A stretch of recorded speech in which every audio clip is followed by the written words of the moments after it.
مزید بیانات کے لیے ہمارے چینل کو سبسکرائب کریں اور بیل آئیکن کو دبائیں۔ جزاک اللہ۔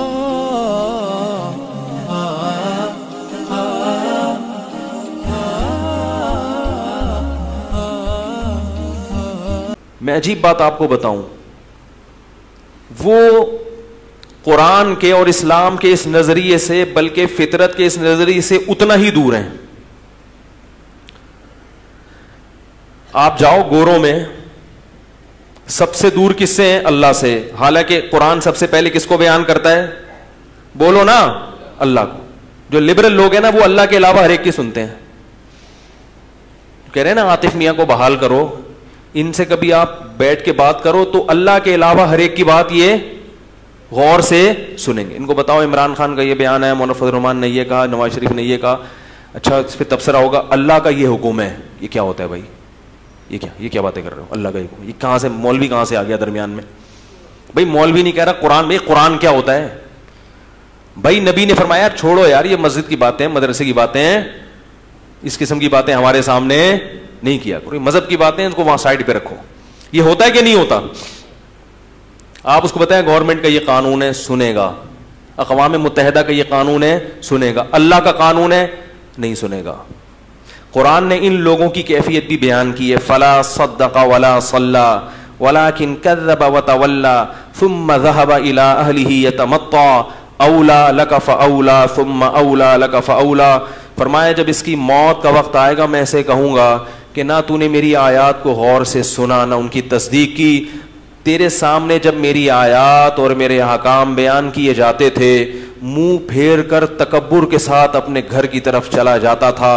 اولا، اللہ فرماتے ہیں تباہ ہو جائے تو، لکا فاولا، پھر ہم کہتے ہیں برباد ہو جائے تو، ثم پھر ہم کہتے ہیں اولا تو تباہ ہو جائے، ثم اولا لکا فاولا پھر ہم کہتے ہیں تو تباہ ہو جائے۔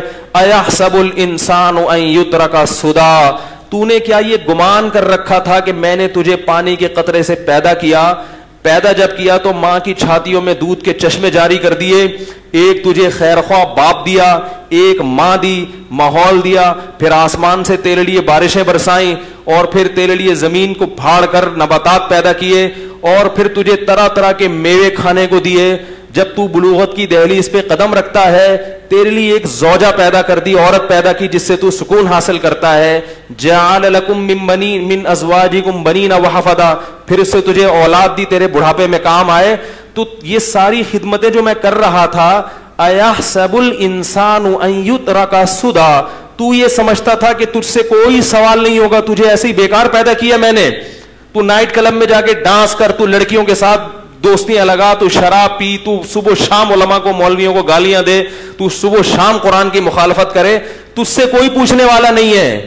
یہ کتنی بڑی حماقت اور کتنی بڑی بیوقوفی ہے جس میں یہ لبرل طبقہ مبتلا ہے کہ جس نے پیدا کیا اس کا کوئی حق نہیں ہے، وہ نہیں ہم سے پوچھے گا کہ کیا صحیح ہے اور کیا غلط ہے۔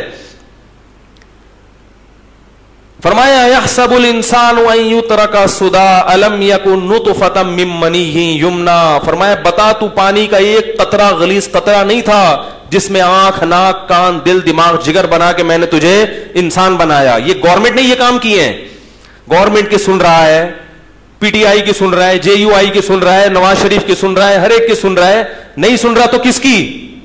اللہ۔ اس کو کہتے ہیں اس کو محدود کر دو، مذہب کو محدود کر دو، کہاں تک؟ مسجدوں تک۔ اگر اسلام مسجدوں میں محدود ہونے کے لیے آیا تھا تو اسلام میں اور ہندو مذہب میں پھر کوئی فرق نہیں ہے۔ یہ اللہ کا دین ہے، اللہ کا دین، یہ اللہ کا دین ہے، ہر انسان پہ لاگو ہوگا، ہر انسان پہ۔ اور اسلام آیا ہی دنیا میں حکومت کرنے کے لیے ہے، کیونکہ الاسلام یعلو ولا یعلی علیہ، اللہ نے قانون بیان کیا کہ اسلام اونچا آئے گا، اسلام پر کوئی غالب بولو بھائی نہیں آئے گا۔ مفتی طارق مسعود صاحب کے مزید بیانات کے لیے ہمارا چینل سبسکرائب کریں اور بیل آئیکن کو دبائیں۔ جزاک اللہ۔